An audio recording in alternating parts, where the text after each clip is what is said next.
Now, just to start this, as I hope we will continue it, I'm going to get slightly personal. And I'm going to look at each of our three panelists and say, in your different ways, you are all leaders. But was there a moment where you suddenly knew you were going to be a leader, or that you were a leader, or how to do that? Or did it creep up on you? Vanya, can I start with you? I mean, you've had a very interesting career in IT and various other areas. Was there a moment where you suddenly knew you were a leader? Eu originalmente fiz engenharia civil e comecei a trabalhar com saneamento e meio ambiente jovem, depois migrei para a área de energia e trabalhei na Vale por 9 anos como diretora de energia. Tá? Eu sempre fui uma pessoa muito inquieta e eu acho que a inquietação que me levou a assumir a liderança, porque foi trabalhando algumas questões que eu tinha e, às vezes, eu trazia para trabalhar comigo pessoas que eu entendia que sabiam mais do que eu, e eu brincava com elas que a minha função era fazer as perguntas, elas que tinham que dar as respostas.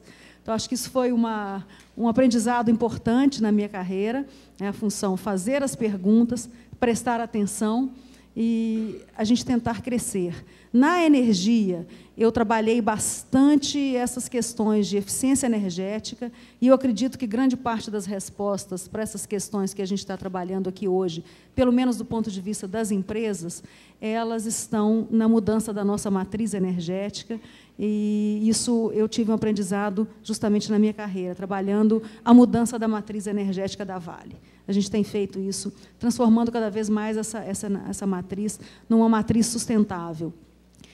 Através de biodiesel, que a gente tem hoje uma plantação de biodiesel, gás natural para as ferrovias, substituindo o diesel, e a própria eficiência energética nas plantas da Vale.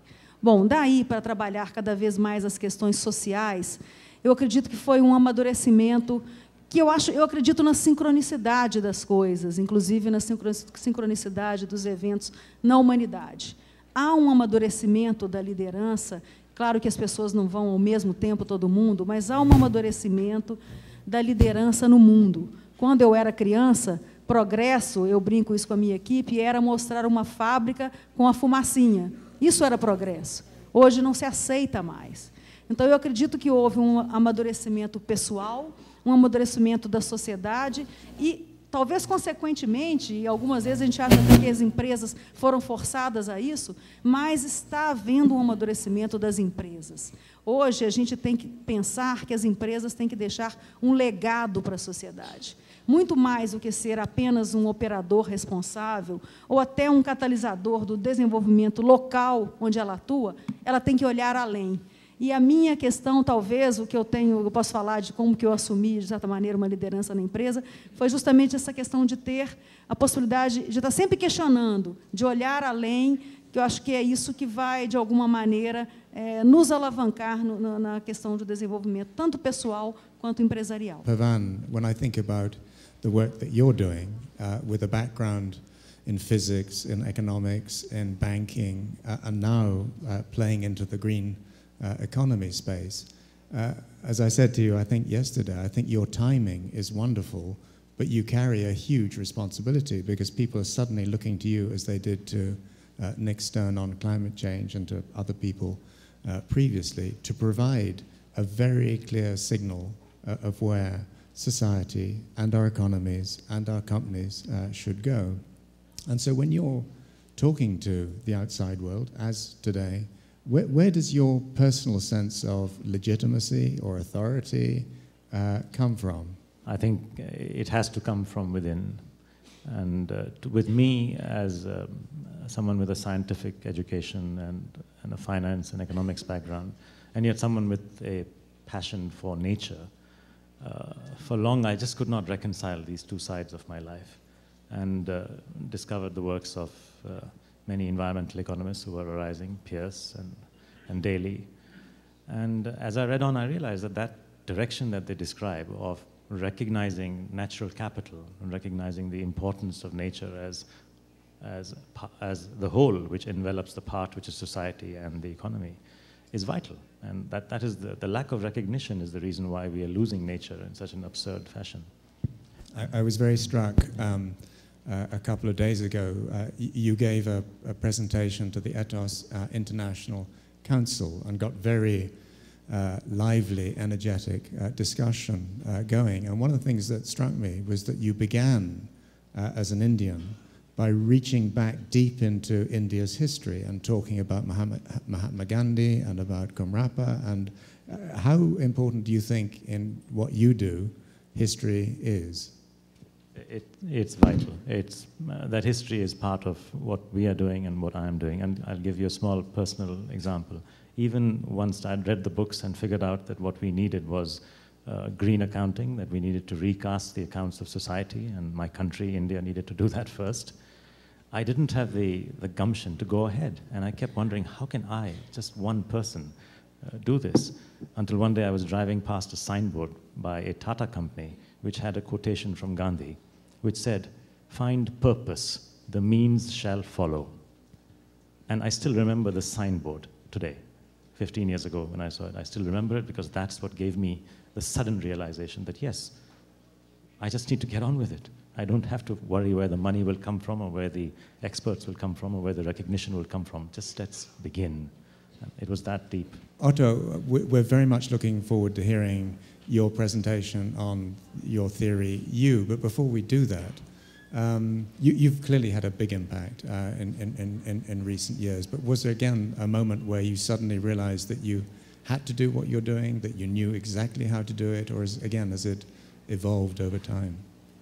The experience of listening and of the impact you can have when you really attend to a situation. And the first time I grew up in northern Germany,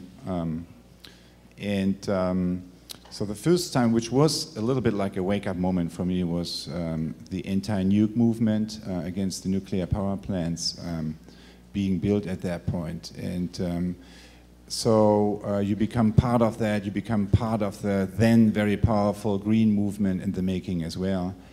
And you become part of a field of, it's not that you have a very clear strategy, but what you do is you attend to respond to a situation, you connect with others to find out what to do, which then lead to the foundation of the Green Party, and then, you know, a few years later, kind of there we're shaping the legislation, right, around energy in Germany.